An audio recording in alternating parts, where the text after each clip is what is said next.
hebben zich op de set, dat is mijn man, op de set van Dagboek van de Herdershond hebben die zich leren kennen. Toen woonde ik hier nog niet. En ging Mando gewoon kijken? Nee, weet u, kom. Ja, dat klinkt misschien. Hallo, hallo. ik stond hier ook, maar ik ga te vertellen. Ik weet niet wat we daarmee willen gaan doen, maar goed. Dat is mijn vrouw, dat is Lonneke. Hey Lonneke. Hallo. Hi. Hallo. L1-programma onderweg, we kwamen toevallig langs. Oké. Maar, Andy, vertel verder. Wat er best... En op de weet het, die komt, mijn man was getrouwd met een Duitse militair in de tijd. Ja. En toen hebben wij ook in Duitsland gewoond en door Europa gereisd en ze gaan allemaal nog van tevoren. Hè. Mijn man is 3 keer getrouwd geweest. Mijn eerste pap was een dompteur, acteur die hij op het Kouberg in opleiding gehad tot dompteur, dressuur van de roofdieren en olifanten. Dus ik ben eigenlijk min of meer geboren in het circus. En heb door gans Europa gereisd en met die dieren. Ik heb daar nog allemaal afbeeldingen van en foto's van. En daarna is ze een Duitse militair getrouwd en die mocht hier niet gaan werken. Die werkte normaal op de intensive care in Duitsland, maar die diploma's werden hier niet erkend. Dus wat gebeurt, die kun je dus werken, er wordt toen nog een manege, en de peerden. En daar had ik gevraagd, kan ze niet eens komen methelpen om die peer te verzorgen, smuringsvrucht. En langzamerhand zien we hier komen, maar toen speelde dus de Dagboek van Herdershond en we wat leunig in de achtergrond die in de kerk zitten en zo dit allemaal. Dus mijn ganse familie van mijn moederskant, die zit in de kerk in de film.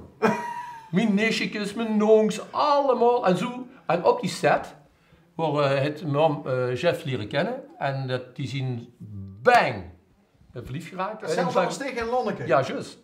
En het gaat nogal heftig dan blijkbaar. En toen is er hier komen wonen, maar dat was een bouwval, want zijn vrouw moest hier weg. Omdat ze gedeelte van de manege had verkocht en alle bomen gezeegd en opgebrand en alles kapot gemaakt. Toen zijn we hier naartoe gekomen. En ik woonde toen al uit huis met een vriendinnetje. En toen vroeg Jeff mij of ik kon komen helpen om het hier op te knappen. En dat ben ik gaan doen. En dat waren een behoorlijke puin op. En toen ben ik daar hier naartoe gekomen en door dat pendelen heen en weer zag mijn vriendin toen van, oh goeie man, dat heen en weer gependeld, dat is niks. Hè. Laat voor ons vragen of we hier misschien mogen, in de weekend mogen overnachten. En toen had zij dat gevraagd aan Jeff en dat vond het goed, de man vond het ook goed. En toen hebben we hierboven gewoond en toen heb ik 6,5 jaar hierboven op de kamer gewoond, met dat meidje toen. En uiteindelijk is Jeff gestorven en toen viel eigenlijk dat een beetje uit elkaar. En toen ben ik hier gebleven met mam. En mijn broer is nog weg geweest. En dat is mam in de Sahara met vluchtelingen, met lui die nomaden in de woestijn rondleven. Dat zien mijn overgrootouders, dat zien haar opa en haar oma. Dat zien mijn overgrootouders, niet mijn overgrootouders. Dus mijn oma zit daar niet op. Volgens mij had je die ook een padsboomrelatie. Die hadden een hele padsboomrelatie. Die zijn er zo verleefd hoe het nog. Ja. Dan zag ik ook altijd, mijn overgrootvader hij had altijd van die spreekwoorden, bijvoorbeeld over... ik zou hebben een keer gevraagd, waarom ben je zo lang met die oma getrouwd geweest? Want hij was toen 68 jaar met dezelfde vrouw getrouwd geweest, want ze is 94 geworden, met 87. Toen zei hij, ja, dat is geen deugd, dat is gebrek aan fantasie, zei hij zo. Maar hij kost niet zonder oma, echt niet, die kosten niet zonder elkaar. Hé, maar zei ze nou net ook dat mam in de Sahara een Touareg, ja. Een liefde met Bendagan, ja. Ja, dat is heb ik ook, dat is jarenlang nog hier geweest. Dan liep hij dus in traditionele kleding rond. En ook zelfs op mijn trouwerij is er geweest, door Maastricht had er gelopen. En hier zat te kijken, daar komt Alibaba aan, weet je wel, zo wordt altijd gelachen, hè, weet je wel. Maar hij had echt zijn traditionele kleding aan, toen ik in Maastricht getrouwd ben, waren dus ook daar. En dan komt dus iedere zomer kom hier naartoe. En vertoefde dus hier een tijdje. Met mam samen natuurlijk, en ik ging hier rond. En Lef Ahmed nog? Ik heb geen idee, ik heb geen contact meer met hem. Nee, boete dat, hè. Hij is een moslim, maar hij heeft nog een ander gezin natuurlijk. Hè. Uiteraard. En ik heb daar geen contact meer met. Maar dus is die mam ook met dit ding, zie je. En dit ding is een Goumesa. Een Goumesa kan ze niet kopen, officieel, maar kan ze alleen maar krijgen. En als hem Chris is opgenomen in het volk van de Touareg. Dus dat had ze ook dagenlang bijna om. Het is gemaakt van schelpen. Een schelpen, dat is haar originele. En de zus me hier ook zitten, wie verder rondleeft. Ik zit nou ook gewoon ik had hele dikke kleren. En dan denk je, ja, zastigheid, dan moest ik goed kleden. Dan moest ik dik aankleden, want de zo'n tafouk, want het tamahak, dat is zo'n taal, dat moest een beetje machtig worden.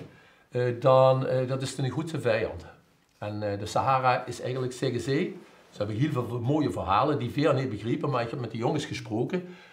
Ze geloven dus ook in geesten.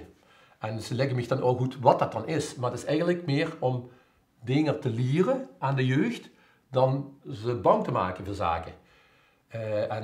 Ja, er zijn duizenden verhalen te vertellen. Ik heb ook alle producten van de Sahara hier. Ik heb bijvoorbeeld van alle Tuareg-volken die niet in oorlog zien met de staat. Dus in Libië die zijn in oorlog met de staat. In Mali zijn in oorlog met de staat. Want er is geen echte grens, dus die steken nogal eens over. En die van de Kelager, die zijn de enige Tuareg-volk wat niet fysiek met geweren vecht tegen de staat. Heel vredelievend ja, eigenlijk volkje vredelievend volk, ja, absoluut. Maar als er zo'n hengerke heerst, dat is dus eigenlijk een soort van vrijwaringsbewijs in de Sahara. Want dan... Je sais krijg, het is een matriarchale samenleving, dus de vrouwen zijn de baas en de kinderen erven van de vrouwen en niet van de mannen. De vrouwen verdelen ook het geld en hebben de macht en de mannen niet. Waarom is dat gegaan? Vroeger waren dat roofridders in de Sahara die wel eens een keer niet terug konden komen van een oorlogje, van een opstootje. En dan moesten die vrouwen zelfstandig kunnen functioneren. Dus het is eigenlijk heel wijs geweest om een matriarchale samenleving te realiseren. De gekken is de mannen zijn gesluierd, tot toe, en ik ook als ik er rond heb, en de vrouwen niet. En de meest waanzinnig mooie vrouwen lopen daar rond met een heel gek idee. Toen ik daar was, heb ik dat metgemaakt. Die zien zo à la Naomi Campbell, zo dun als veer ze eigenlijk het schoonste vinden. En die willen van ons, en we hebben dat gezegd, vraag je huisarts maar eens of wij pilletjes kunnen krijgen om dik te worden. Want die Afrikaners, die houden van, laten we zeggen, volumes. Oh. Laten we het nog netjes zeggen. Dus de love handles en zo. Love handles, met alles erom en eraan. Nou, en wat daar dus... wat dus het tegenovergestelde is, waar de ene is echt de Zeus al van een kilometer gaan lopen in de mooiste gewaden die rondloopt. Maar echt van die sprietjes. En die willen dan dik worden. Waar ik van zeg van meisjes, doe dat alsjeblieft niet. Ja, maar goed. Ja, maar, het is een andere cultuur. Maar goed, hè? Ik vind het wel op zich is het natuurlijk enorm slim. Want vrouwen trekken niet zo gauw ten strijde. Voeren geen oorlog. Just. Dus als ze die nou de baas maakt, dan is het veel makkelijker om de vrede te handhaven. Dat zou in ganz Afrika en zelfs in Saudi-Arabië doen ze dat nu. De kracht van tegenwoordig in dit soort samenlevingen die we hier hebben, en vooral ook islamitisch, zeg ik het goed help, is dat de vrouwen meer macht zouden krijgen. 1, beter voor het onderwijs. 2, alles wat veer gegeven hebben aan de vrouwen, dat wordt over de ganse gemeenschap verspreid, eerlijk verdeeld. Het klinkt heel gek, het komt ze overal tegen. En de mannen steken in hun eigen thuis en gewoon daar gekke dingen mee doen. Dat klinkt heel gek. Maar het is gebleken in de... Want veel praten altijd van Europa door, maar als ze dan door is, krijgt ze binnen een week een volledig andere visie van dingen. Probeer zeggen van, ja dat is toch stom? Nee, veel denken te westers. Veel denken alleen maar westers en proberen dat anderen op te leggen. Onze westers denken. Hoewel hun cultuur helemaal in harmonie is. En veel zien de storende factor. Want wat ik kan het voorstellen. Een voorbeeld geven. Op het ogenblik dat mam daar naartoe ging, kreeg ze de vraag van wij willen graag, wij zien de Bold en de Beautiful.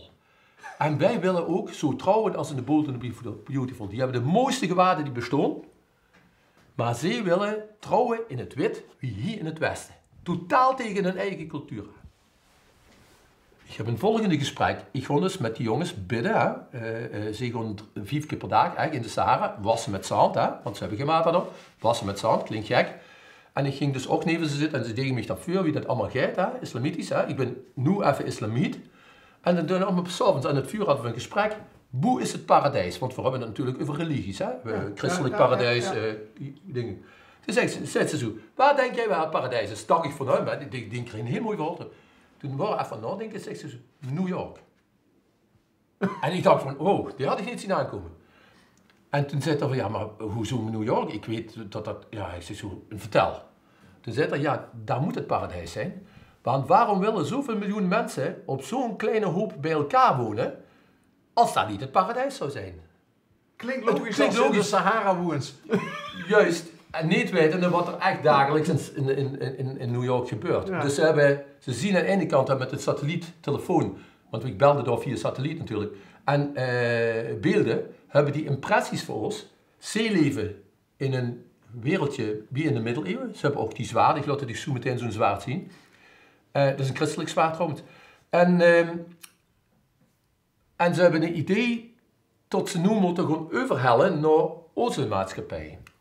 Hoewel ik niet geloof dat ze veel gelukkiger zouden kunnen worden. Nee, ik denk niet dat ze er vrolijker proberen. En wie meer, en wat, ik zie dat een Ahmed ook, hij zat in het Onze Lieve Vrouwenplein, zat er op het terras met ons koffie te drinken en hem dronk dan thee. En dan zei hij tegen mij van, ik begrijp het niet, zegt hij zo. Ik zie allemaal mensen en niemand lacht. Niemand lacht. Ik zeg, hoezo? Ja, jullie hebben auto's, jullie hebben eten, jullie hebben grote supermarkten waar niet 1 product, maar waar 20 producten van dezelfde soort zijn. Jullie hebben alles wat jullie wensen en jullie zijn nog niet aan het lachen. Bij ons zou iedereen lachen van 's morgens tot 's avonds. Want wij moeten iedere dag vechten voor ons eten. En wij moeten het gaan halen of laten komen uit Algiers met het vliegtuig. En overleven in de woestijn als het al 7 jaar niet geregend heeft, dat is best wel pittig. Dus het denken is totaal anders dan wat je niet gewend zien.